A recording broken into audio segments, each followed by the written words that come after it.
Web Rádio Fraternidade. É a Web Rádio Fraternidade, a nossa ferramenta de paz.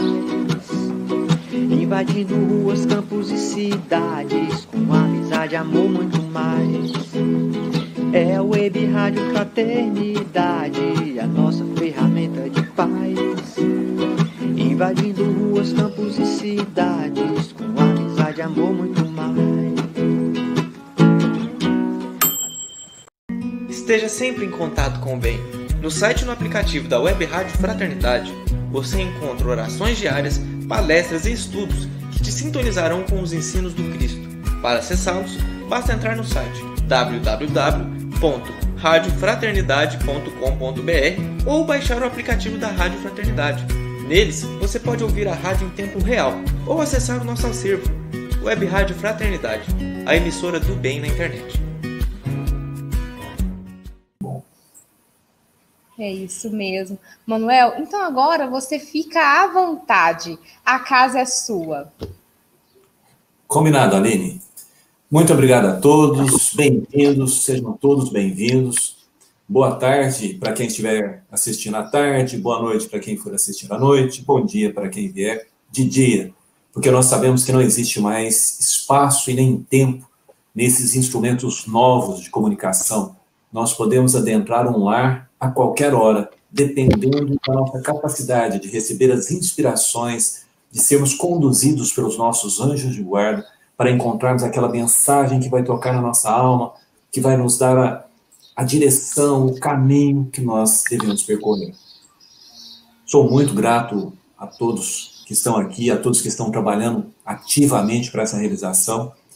Muito grato ao Wellington, né? Um abraço especial para ele. Seu Alfredo deve estar rejubilando lá, te abraçando adoidado, chorando junto também, porque essa é a ideia, de alguma forma, nesse momento, nós estarmos juntos, não pregando o evangelho, não achando que nós estamos fazendo alguma coisa de propaganda doutrinária, não, estarmos juntos mesmo, compartilhando, sentindo a dor do outro, percebendo as dificuldades do outro, orando por eles. Esses momentos, meus amigos, nós, com essas vibrações, com essa aproximação desses bons espíritos, que eles sempre estão do nosso lado, mas nós nos aproximamos deles nessas ocasiões, porque a nossa sintonia melhora, o nosso desejo do bem aumenta. Então, nessas ocasiões em que nós estamos mais abertos a receber essas influências, é um bom momento para pedir por aqueles a quem amamos. Sim, porque esses espíritos que estão conosco, eles multiplicam o amor. E quando nós desejamos o bem para as pessoas que estão à nossa volta, eles aproveitam esse desejo, essa energia que nós geramos, para levar saúde, para levar inspiração, para levar socorro às almas queridas, reencarnadas e desencarnadas. Porque muitos de nós temos amigos que já foram, que estão do outro lado, que nos acompanham. Alguns desses amigos aproveitam essa ocasião e vêm nos abraçar, vêm comemorar por ver que nós estamos achando o caminho. Outros, infelizmente, estão passando por dificuldade, não conseguem ainda ver a luminosidade do Cristo, o caminho que se abre para nós, e precisam das nossas vibrações, da nossa prece, do nosso carinho, do nosso conforto, saberem se lembrados. Nossa, gente, para quem já participou de reunião mediúnica sabe, tem muitos espíritos que vêm, que choram, que estão assim, sentidos porque ninguém se lembra deles. Esquecidos.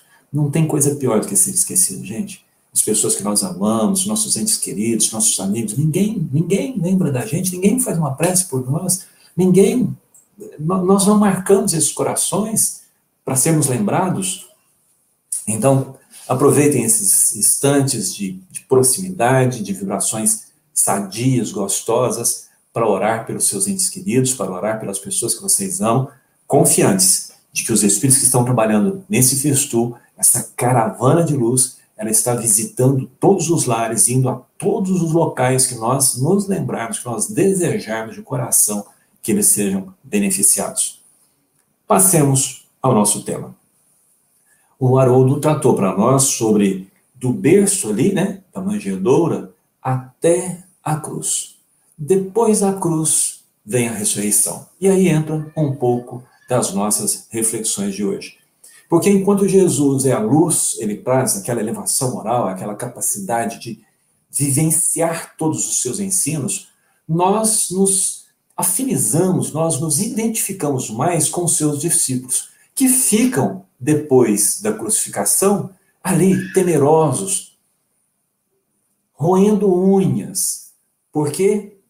Porque o Mestre, aquele que aplacara as tempestades, que caminhara sobre as águas, que trouxe da morte Lázaro, a filha da viúva de Naim, a filha de Jairo, esse que venceu todos os percalços da dor humana, do sofrimento, curou pessoas que nasceram paralíticas, pessoas que nasceram cegas, pessoas que nasceram surdas. Esse homem, para o qual não existia barreira, não existia dificuldade, foi vencido pelos romanos e pelos judeus, pelos doutores da lei, por aqueles que lideravam o povo, fora crucificado. Como lidar com isso? Não podia usar da violência. Por quê? Porque a bem-aventurança propunha ser pacífico, ser pacificador. Como usar da violência se a base de Jesus era essa? Se ele não reagiu, ele, como diria a Pedro, poderia evocar a legião de anjos para estar com ele, não fez isso. O que eles poderiam fazer? Qual possibilidade eles tinham contra um império romano? Contra a dominação daqueles que eram aliados aos romanos. Então, estavam realmente cabisbaixos, vencidos, literalmente vencidos. É claro que nós não podemos achar que todos estivessem assim, porque existem corações dolorosos, existem corações que estão reencarnados na Terra, mas percebem a eternidade da alma, percebem que além dessa vida, há outras vidas inúmeras, que nós não fomos criados com o corpo, que nós viemos de antes, que nós preexistimos e, como preexistimos, nós também vamos continuar a viver e viver em eternidade. Emmanuel nos conta nas suas memórias, lá no livro Há 2000 anos, que a sua esposa era um desses espíritos lúcidos, que permanece assim, confiante, permanece segura. Nós sabemos que essa segurança só pode vir de uma consciência tranquila, de uma consciência em harmonia com essas luzes. Então, muitos estavam realmente vencidos, mas muitos estavam tranquilos, serenos, porque sabiam que a morte não era o fim e, portanto, ninguém havia vencido Jesus. Ele não havia sido derrotado, que aquela cruz havia eliminado o seu corpo físico, mas que agora ele, com certeza, livre das amarras do corpo, poderia estar em toda parte, poderia, como o vento. O vento vem e sopra, e você não sabe de onde ele vem, nem para onde ele vai. A resposta de Jesus, aquele doutor da lei, não Nicodemos, a resposta daquele doutor da lei, falando para ele sobre as coisas da terra, que ele não compreendia, mas algumas almas sentem as coisas do céu. E Jesus vai nos dizer que o menor no reino dos céus é maior do que João Batista. Então nós tínhamos essas figuras também reencarnadas. Mas ali, no entorno, nós vamos ver um grande sofrimento, uma grande perda, uma grande ausência. E não só pelos homens, pelas mulheres. E não só pelas mulheres, pelas crianças. Quantas crianças! Porque às vezes a gente se esquece, né? A gente olha para as cenas e nós olhamos sempre com parcialidade. Quantas crianças levaram seus pais para que Jesus os curasse? Quantas crianças brincaram com ele nas repetidas vezes que ele estava pregando e que elas se aproximavam? Porque nós temos a narrativa de uma ocasião em que os discípulos tentam afastar os pequeninos. Uma ocasião. Mas todo lugar que Jesus ia, todos os lugares, as crianças iam correndo e o recebiam e o abraçavam. Então as crianças também ali, vendo a dor dos pais, vendo a dor dos adultos, vendo aquelas cenas, não compreendendo direito, como poderia não ter mais Jesus? Como que aquela bondade, aquele homem bondoso, alegre, brincalhão, que as pegava no colo, que corria com elas, como se fosse um pássaro livre, como aquele ser maravilhoso poderia não existir mais. Então nós vemos esse manto de tristeza, né? essa noite dolorosa, esses dias dolorosos. Mas acontece a ressurreição. Nós, espíritas, não costumamos dar muita atenção, muito valor, não trabalhamos muito a questão da ressurreição. Nós não refletimos a importância desse retorno de Jesus, porque para nós parece ser tudo óbvio, né? O espírito é imortal, é claro que ele não morreu, porque ele sobrevive à morte, então é natural. Mas é interessante que a gente pense, que a gente sinta aquela realidade daquele momento, que a maior parte das pessoas não acreditavam nisso. Mesmo Pedro, tendo encontrado Moisés e Elias, que eram mortos, mesmo Pedro estava abalado. Mesmo Marta e Maria, que viram seu irmão voltando do túmulo, sendo o Lázaro, né, saindo do túmulo, a ressurreição, mesmo elas vendo isso, elas estavam inconformadas. Isso nós podemos ver na narrativa quando a Maria vai lá e vê o túmulo vazio e chora, pergunta aos varões que estavam próximos, que eram 2 anjos, pelo nosso entendimento, cadê o Messias? Cadê? Roubaram o corpo dele? Devolvam o seu corpo, não tirem de nós. Numa perspectiva muito material, porque essa é a nossa perspectiva. Nós nos agarramos à parte da matéria, à parte física, e não percebemos a essência das coisas. Então, quando ela ouve a voz do Rabi, do meigo Rabi, ela reconhece aquela alegria, aquela luz que explode dentro dela, ela se atira aos pés, em pranto, agora de alegria, não mais de tristeza. E aí Jesus a segura e diz, Maria, ainda não, eu não subi ao Pai, não me toques ainda.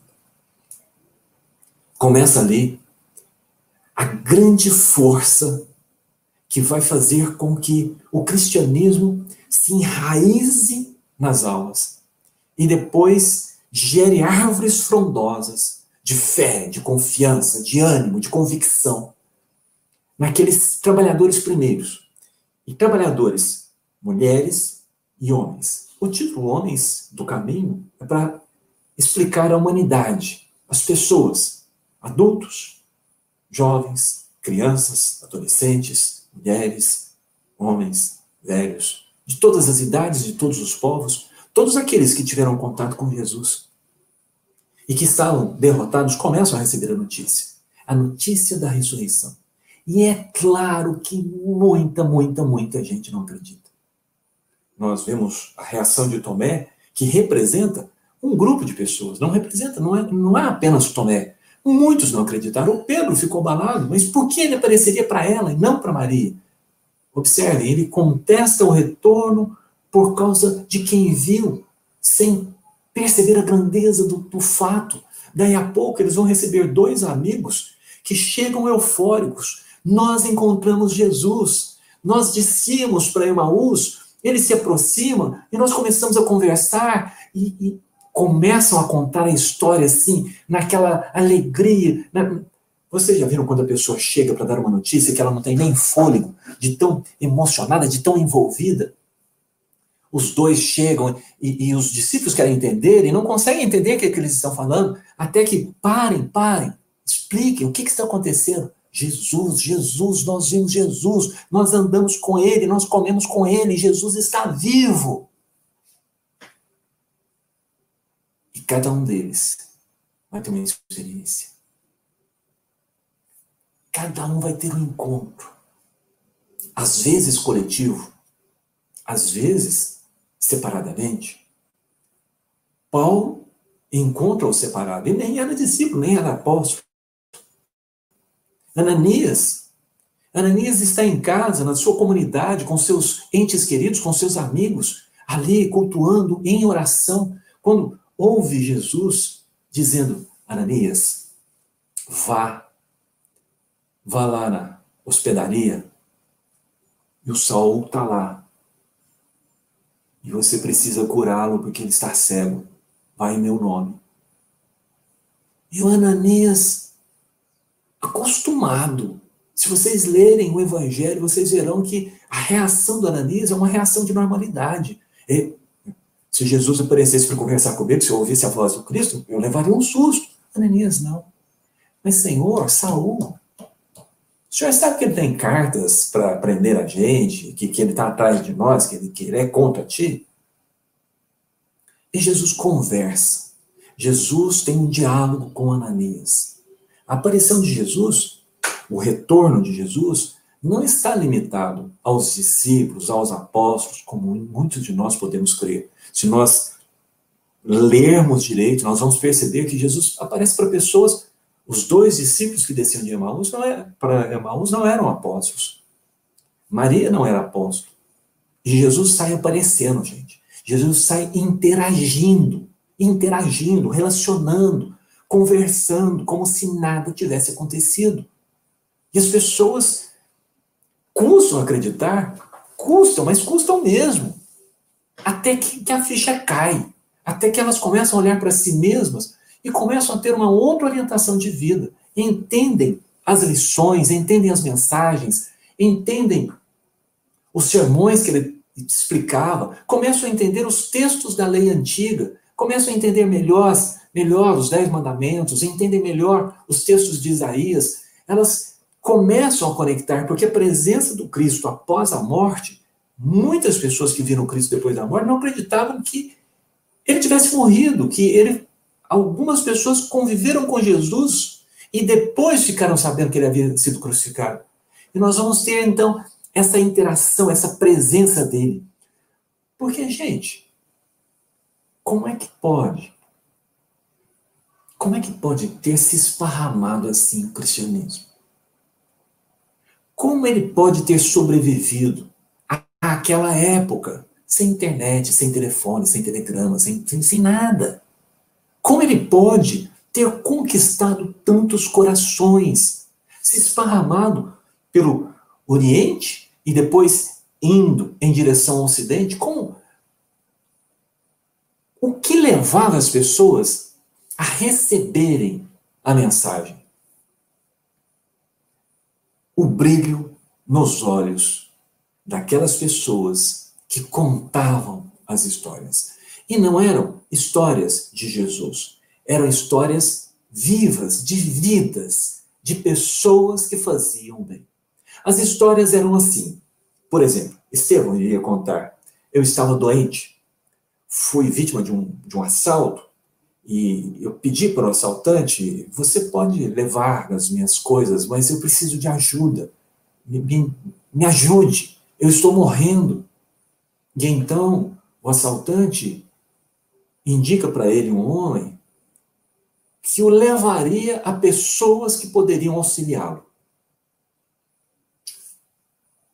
Ele vai, encontra esse homem, desmaia. Esse homem o coloca numa carroça e o transporta para Jerusalém.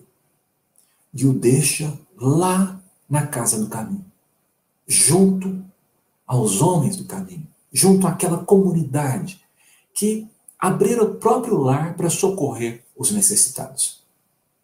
Então Estevão vai contar essa história para as pessoas. Eu fui amparado por pessoas que conheceram Jesus, pessoas que ajudam os outros por entenderem agora os mandamentos de Moisés.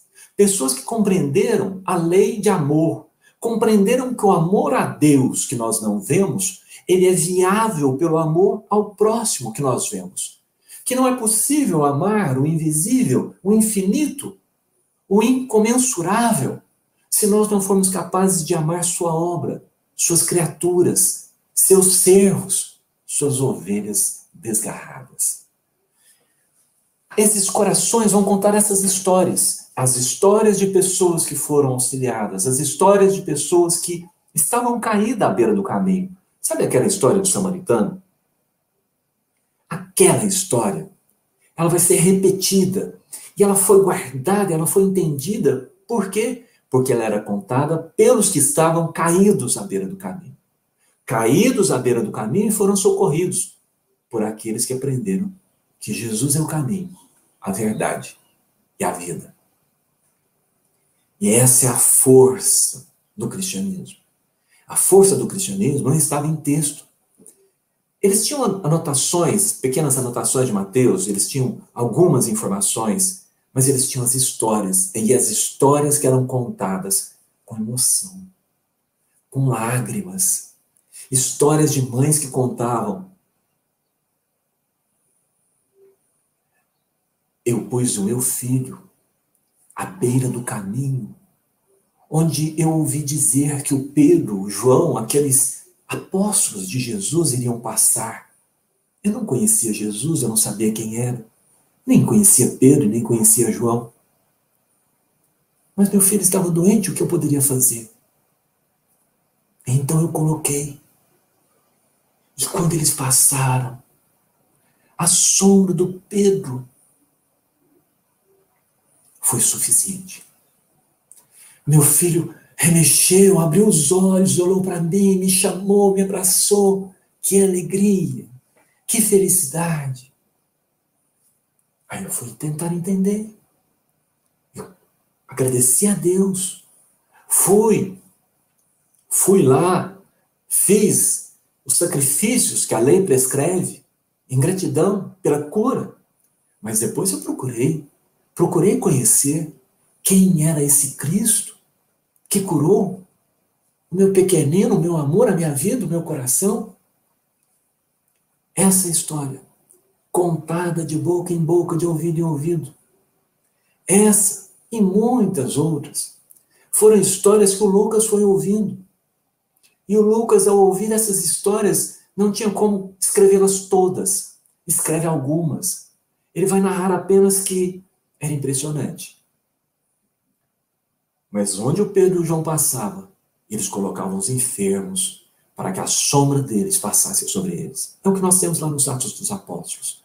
Narrativa muito, muito interessante, porque ele escolhe um caso, um mendigo à Porta Formosa. E nós podemos dizer que esse mendigo presenciou Jesus, ele viu Jesus, mas ainda não era a hora dele, ele não havia sido tocado. E depois que Jesus passa, ele prestava atenção, porque um mendigo é invisível. Ele ouvia as histórias, ouvia as pessoas, e foi guardando aquilo. E ele pensava consigo: que chance que eu perdi. Quantas vezes ele passou por aqui? Quantas vezes ele entrou por essa mesma porta e eu não pedi para ele que ele me curasse? E aí, numa bela tarde, já indo ao fim do dia, sem ter ganho nada nos últimos momentos, nem nos últimos dias, com a sua dor, já desesperançado de tudo, porque se Jesus passara por ali diversas vezes e ele não aproveitar essas ocasiões, o resto da vida dele seria aquilo que ele estava vivendo. E ele ouve os passos e estende as mãos.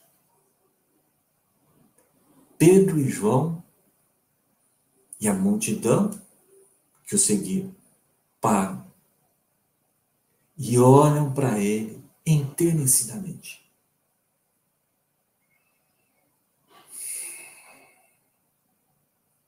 Dinheiro? Nenhum. Comida? Também não. Mas naquele momento, e é importante que a gente entenda isso, meus amigos, a disseminação do cristianismo não é devida a homens de carne, é devida a espíritos imortais encarnados e fora da carne.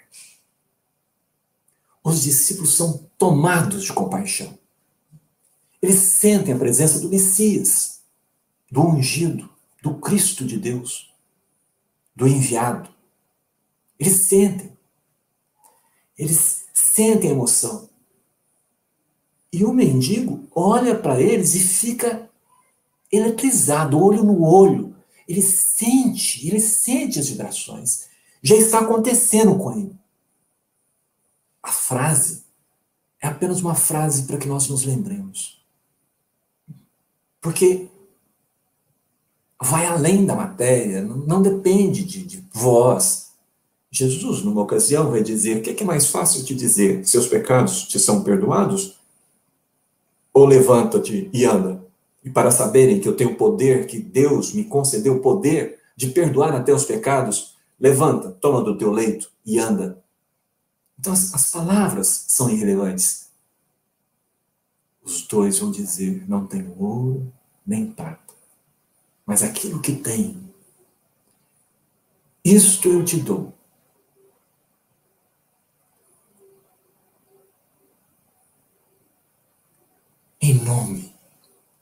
Em nome de Jesus, o Nazareno, levanta e anda. Ele sente a diferença. Ele sente de novo aquilo que ele percebeu quando Jesus chegava e que ele não havia se interessado antes. E aquela energia percorre o seu corpo. E ele se ergue. E quando ele percebe a cura, quando ele percebe a diferença, quando ele percebe o que havia acontecido, ele sai clamando: glória a Deus. Glória a Deus. Anunciando, e os discípulos entrando, e as pessoas recebendo aquela informação, recebendo aquela notícia. E aí os discípulos vão falar sobre Jesus. Porque, na verdade, eles vão explicar: nós não curamos por nós. Nós não temos esse poder. Esse dom vem dele. Vem dele. Ele é que está presente. Ele é que vive entre nós. Lição esquecida por nós ao longo do tempo. Que Jesus vive entre nós. Que Jesus não partiu. Que Jesus não nos deixou. Que onde dois se reúnem, em nome dele, reunir-se em nome dele, muitos de nós vamos dizer que é para a prática do bem. É, para a prática do bem. E o que é o bem?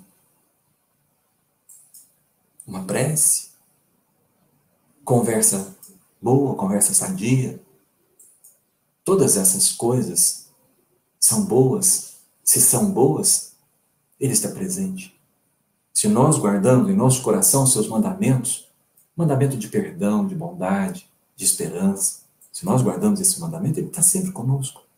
Ele usa-nos. Por quê? Porque os ensinos vieram dele, o exemplo veio dele, a presença é dele. Nós somos apenas instrumentos, médiuns da caridade, médiuns do amor. O cristianismo se enraizou e foi a todos os corações porque ele se pendurou na caridade, na ação do bem, do perdão. Quantas pessoas foram perdoadas e olhavam para si mesmas e não conseguiam se perdoar? Há uma narrativa de Humberto de Campos sobre uma mulher a mulher adúltera, que havia quase sido apedrejada, que ela vai conversar sobre a dificuldade que ela teve com o marido dela. E anos depois, ela vai socorrer esse marido que retorna ali em chagas. Ela vai socorrê-lo. E ele vai dizer que a minha esposa conseguiu o perdão de Jesus, mas e eu? E eu? E eu com os meus crimes? Que ela vai ser, então, a porta-voz do Cristo. O cristianismo entrava nas pessoas caídas. A maior parte de nós somos cristãos porque estamos caídos à beira do caminho. Fomos tomados por ladrões que nos levaram todos, tudo. Nos deixaram a zero. Traições, abandonos, perseguições. E nas nossas diversas vidas, todos nós temos passado por essas coisas. E se você conhece um cristão hoje, provavelmente ele vem daí. Aqueles que são superiores, que já são bons, são cristãos porque têm harmonia, têm sintonia com o Cristo. Vieram por outro caminho, mas o nosso caminho é de termos sido socorridos pela prática da caridade de um coração amigo. De um coração que também fora socorrido, de outro que fora socorrido, numa cadeia que se estende ad infinito. Se estende. Uma cadeia de solidariedade. Uma cadeia de pessoas que, sentindo gratidão, sentindo ali aquele desejo de retribuir de alguma forma, se lançam a amparar, a socorrer os outros. Nós vamos ver esse exemplo em Paulo. Paulo, quando percebe Jesus, quando entende Jesus, ele não consegue se perdoar de imediato e já raciocina. Vou ter que sofrer muito, porque eu fiz muito sofrer. Nós trazemos essa lei de Moisés, de olho por olho, dente por dente, tão entranhada em nós, que nós exigimos sofrimento em nós para podermos quitar as nossas dívidas. Nós não conseguimos, infelizmente, trilhar os caminhos da misericórdia, sabe? Do amor infinito, do amor que tudo perdoa, que tudo sofre, que tudo crê. Nós trilhamos o outro. Nós exigimos de nós mesmos, talvez por orgulho, para dizer que não, eu fiz, mas eu paguei, ceitil por ceitil, lágrima por lágrima, paguei tudo o que eu devia. Quando nós temos as histórias de Jesus nos falando de um perdão infinito, de uma graça infinita, de uma bondade infinita, aquele devedor que devia muito, muito, que procura o seu Senhor, e o seu Senhor, vendo que ele não tinha condições de pagar, fala assim, vai, eu te perdoo. Essa bondade, a maior parte de nós não aderimos a esse caminho. Mesmo quando nós nos convertemos, quando nós aceitamos Jesus, quando nós entendemos a sua mensagem, nós tendemos ainda a exigir de nós mesmos um sofrimento, né? Um pagamento na forma de dor. Infelizmente é assim. Mas esses corações, a partir de um certo momento, cheios de gratidão, já mais equilibrados, ou então ainda cheios de culpa, procurando um caminho de se equilibrarem consigo mesmo, se atiram à caridade. O Paulo se atirou à caridade. Ele visitava os lugares, e às vezes a gente lê as histórias e pensa assim, Paulo era um pregador. Não, meus amigos, Paulo não era um pregador. Quando ele é convertido, ele tenta. A sua primeira história, ele entra direto na sinagoga para contar, Jesus é Jesus, eu vi ele, e eles estão certos, ele não é ruim, não. E ele tem que fugir da cidade. Mas antes disso, eles têm uma experiência na comunidade com Ananias, onde as crianças, os velhos, as mulheres, as lavadeiras, os escravos, as pessoas ali, tão simples, o amam tão intensamente, o tratam com tanto amor, que ele vai dizer que nem com os melhores amigos ele jamais havia se sentido tão amado. E é esse amor que vai penetrando nele. Ele vai conviver com Áquila lá no deserto. Aquele casal maravilhoso, que ele fica sem jeito, não conta para eles, e quando ele resolve se abrir, eles dizem, nós já suspeitávamos, mas nós temos orado por você. Pedro nos ensinou a orar por aqueles que nos perseguem. Não se preocupe com isso. E ele sente um alívio na alma e compreende um pouco do caminho do amor, do caminho do bem, do caminho do Cristo, o verdadeiro caminho, aquele que você faz sem esperar nada em troca, nem a própria quitação dos próprios débitos, aquele que você faz porque você se condói da dor do outro, porque você sente a dor do outro, aquela compaixão que tomou Pedro e João, que era o sentimento da presença do Cristo, de olhar para as nossas dores, de olhar para os nossos sofrimentos, das nossas ilusões, se enternecer por ela. Emmanuel nos descreve aquele momento do encontro em que Jesus olha para ele. Jesus tem dó dele. Quisera eu que você tivesse vindo vestindo as roupas de pai e não as do senador romano. Ele se condói. E não permanece inativo. Atende-o através da prece da esposa, cura a filhinha querida ao coração e lança naquele coração as sementes.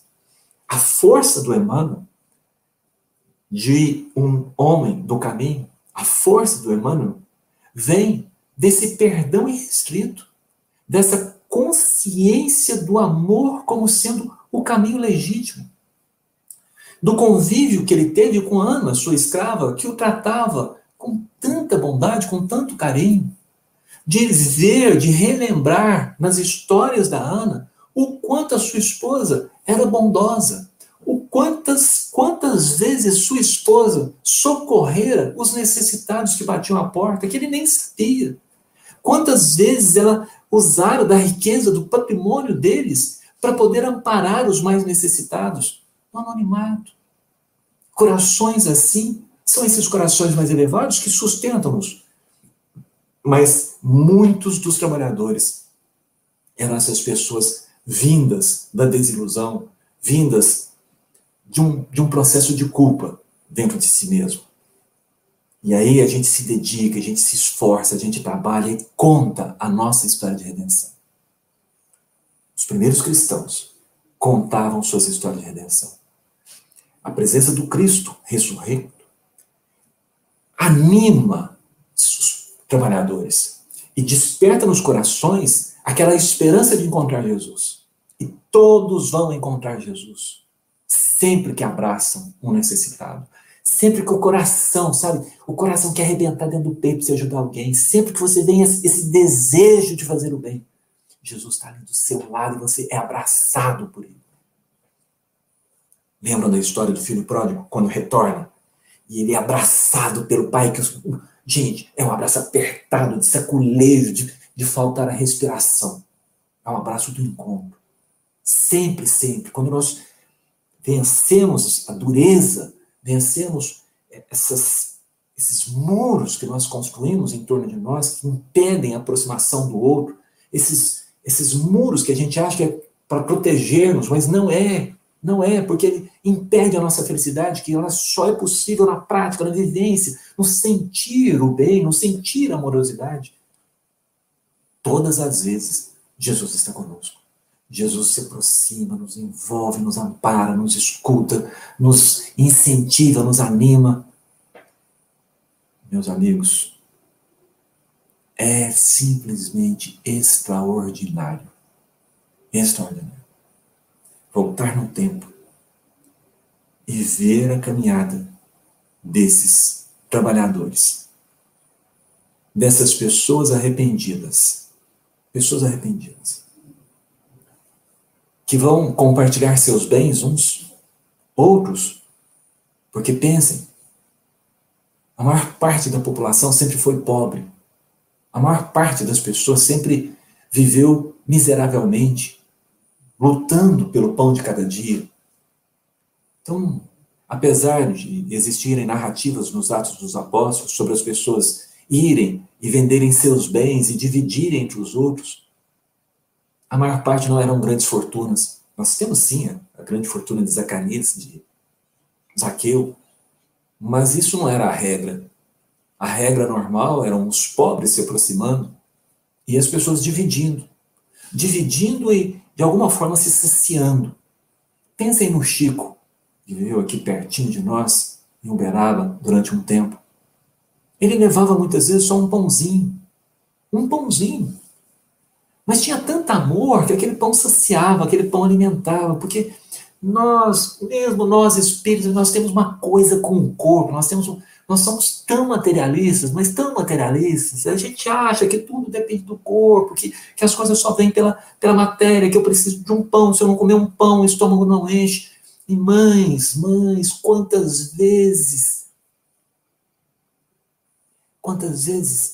o que você deu para os seus filhos na sopa foi apenas água.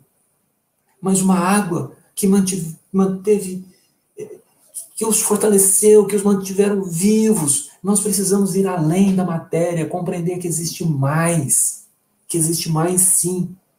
que o que sustentava era essa divisão, o pouco que tinha. Pedro, quando vai para Roma com a sua família, perseguição por toda parte, Pedro vai para Roma, Paulo cede da própria casa, o cantinho que ele trabalhava para sustentar, porque ele vivia do salário, do jornal do dia, né? A promessa do Cristo, que Deus provê para os pássaros do céu, se realizava com eles. Então, ele junta ali e vem um e dá uma panela, vem outro e dá um banquinho, vem outro, e cada um com uma coisinha, para que o Pedro fosse recebido e tivesse onde ficar com a família dele. É essa divisão, sabe? Hoje trabalhou e conseguiu alguma coisa, e ali as pessoas vão compartilhar daquilo. E é pouco, meus amigos, é pouco. Mas é pouco fisicamente, porque o verdadeiro alimento, o alimento da alma, nós já sabemos, pelo próprio Cristo que nos diz, lá na beira do poço, junto com a mulher samaritana, os discípulos chegam com comida e falam: come, Jesus. Eu estou bem, eu estou alimentado. Como? Alguém trouxe comida para ele? De onde que ele está alimentado? Ele está viajando conosco, ele não tinha nada. Será que passou um viajante aqui e deu? E Jesus, observando ainda essa materialidade nossa, vai explicar: eu tenho um alimento que desconheceis, que é fazer a vontade do meu Pai que está nos céus. O cristianismo, a mensagem de Jesus, não é uma mensagem de livros, é uma mensagem de vidas. Não é uma mensagem que simplesmente a gente vai entender pelas letras ou pelo muito estudar. Nós vamos entendê-la pela experiência, pela vivência, sabe? Por sofrer e sofrer junto, por sofrer e ser amparado, por perceber que essa pessoa que nos veio amparar veio em nome dele e por ele. Numa ocasião, visitando uma família que passava por dificuldade, eu tive a oportunidade de levar 1 litro de leite. 1 litro de leite. E, gente, o que é 1 litro de leite? Praticamente nada. Mas essa família precisava muito, e quando ela recebe esse leite, eles me agradecem muito. E, gente, eu respondi para eles que foi Deus quem tinha enviado o leite. Não é da boca para fora. É verdade. É verdade, gente. Nós somos só instrumentos. Nós somos só aquele que se predispõe a pegar daqui e levar para ali. Porque essa pessoa havia orado e o Espírito havia procurado. E sabe, é um trabalho da espiritualidade em toda parte, levando consolo, levando esperança, levando cura, levando a mensagem.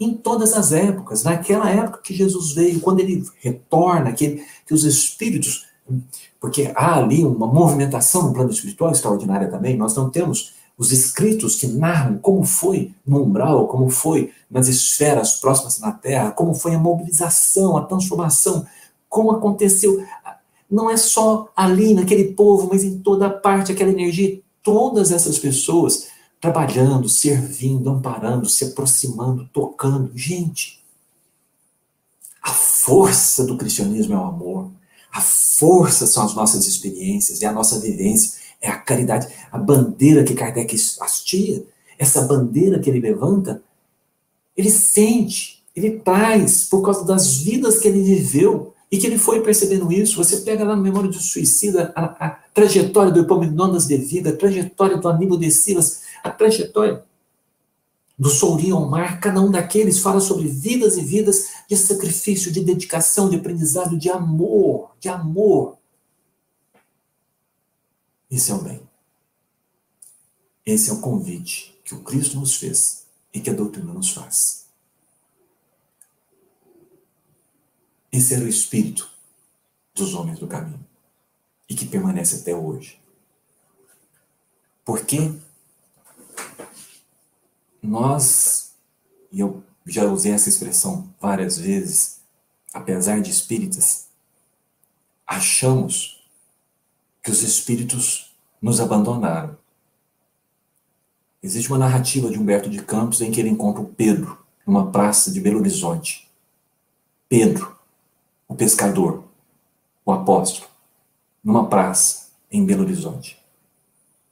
E perguntam para ele o que ele estava fazendo, e ele disse que tinha vindo visitar a obra de Ismael, do anjo Ismael, a obra de Ismael na Terra do Cruzeiro. Nós não estamos abandonados. Os homens do caminho estão por toda parte. E não nos esqueçamos aqui que as mulheres também, mulheres que ajudaram Jesus com seus bens, mulheres como a viúva, que recebe Paulo e abre a sua casa, junto com a sua... ela tinha uma indústria de costuras, ela abre ali o seu espaço, abre a vida, recebe os ensinos, e aquilo para ela é uma identificação. Ela já trazia o coração ali tocado pelo amor, já era caridosa, e quando vem Jesus ela se identifica, e ali funda-se um núcleo do evangelho, uma comunidade, uma igreja, a verdadeira igreja, a comunidade, que vai ajudar um ao outro, ajudar-se mutuamente, tolerar-se, amar-se. Não pensem que sem dificuldades. Não, com muita dificuldade.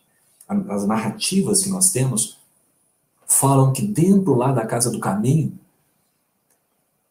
próximo a Jerusalém, o pessoal estava encrencando porque as viúvas de um grupo não estavam recebendo tanto quanto as viúvas de outro grupo. Ou seja, que os carentes de um grupo não estavam recebendo tanto quanto os carentes de outro grupo. E aí, qual é a resposta dos discípulos para isso? Vamos escolher 7 varões respeitáveis e amorosos para cuidar disso. A resposta é o amor. A resposta é o bem. E é isso que vai nos sustentar nas nossas casas, nos nossos lares, nas nossas empresas. Kardec vai dizer que quando as instituições humanas se pautarem pela lei de amor, toda a terra será beneficiada. E que somente as instituições que se erguem e mantêm-se dentro dos códigos divinos da lei do amor sobrevivem. São casas edificadas sobre a rocha. Aquele que ouve a minha palavra e as pratica, se assemelha-se a um homem sábio que construiu sua casa sobre a rocha. Eu preciso da Aline, porque aqui na live está 51 minutos, e eu não sei até que horas vai, né, 1h30 quase, tem os tempos aí. E aí, Aline? Prudêncio, enquanto você falava, né, eu fiquei pensando, porque às vezes nós vemos as instituições, às vezes de longe, e a gente imagina que ali naquele núcleo, no interior dessa instituição, mesmo instituição família, trabalho, não tenha problemas. É todo mundo vivendo ali um comercial de margarina. E tá tudo certo. E agora vem o Manuel Prudêncio falar para nós que mesmo ali no tempo de Jesus, lá naquela instituição que eu pensava que é sagrada, né? Mas que não tinha problema, que também tinha. Então, o que o Manuel trouxe para nós? Que se todas essas instituições, aquela dos homens do caminho, a nossa instituição familiar, a nossa casa espírita, tiver como base o amor, nós enfrentaremos todos os problemas. E aí, aquela frase linda de que Emmanuel trouxe lá do plano espiritual, que Maria falou para o Chico, que tudo passa realmente, porque nós estaremos com a base do amor estabelecida. Aí não tem problema. Que, né, assim, a gente estabelece o amor. E aí tudo passa realmente. De verdade. Eu fiz muitas anotações aqui e fiquei pensando, né, que a única coisa para colocar em prática mesmo os mandamentos de Jesus é praticar o bem na sua essência, desde a manjedoura. Sim. Esse é o caminho. Esse é o caminho. Ensinar os nossos pequeninos que mesmo que eles não foram citados ali no Evangelho, mas que eles existem desde sempre, porque nós já fomos crianças, ensinar aos nossos pequeninos essa importância da vida de Jesus, da prática no bem. Não é verdade? Sim, e de uma maneira amorosa. Sim. De uma maneira amorosa. Brincando e falando na língua deles, como Jesus mesmo fazia. É isso mesmo. E, Manuel, nós gostaríamos muito de te agradecer por você ter estado conosco, trazido esse tema tão importante, né? Abrilhantado ainda mais essa festa que é o Festu, viu? Sinta-se abraçado. Certamente, Aline. Um abraço também a todos os participantes, ao Quincas, ao William, ao Simão, ao Arthur, à Ana, né? Esse pessoal todo querido aos nossos corações, que vem aí compartilhando também de um pouco dessas mensagens, né? Eu me lembro bem que a Ana Camasmier, ela passou por uma grande dificuldade, por uma grande perda, e no ato de compartilhar a própria dor, ela acaba socorrendo muitos outros corações. Então, é esse o caminho, sabe? De entender que todos nós somos vulneráveis, que todos nós somos frágeis, mas que todos nós somos muito poderosos quando amamos, quando perdoamos, quando aceitamos a presença divina, aceitamos essas inspirações que vêm para que a gente ame, para que a gente faça o bem, para que a gente perdoe. É isso mesmo. E é claro que nós não podemos nos esquecer da Dona Jane, da Dona Santa. Mande um abraço para elas. Diga que eu estou morrendo de saudade, que eu estou doida para abraçá-las de verdade, assim, presencialmente. Certamente, a Dona Santa está mandando um abraço de volta, porque ela é muito carinhosa. Muito carinhosa. Ela é. A Jane também. É isso mesmo. Muito obrigada, viu, Manuel? Nada. Vou continuar assistindo vocês. Esteja sempre em contato com o bem.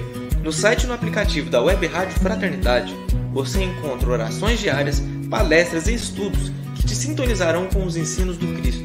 Para acessá-los, basta entrar no site www.radiofraternidade.com.br ou baixar o aplicativo da Rádio Fraternidade. Neles, você pode ouvir a rádio em tempo real ou acessar o nosso acervo, Web Rádio Fraternidade, a emissora do bem na internet.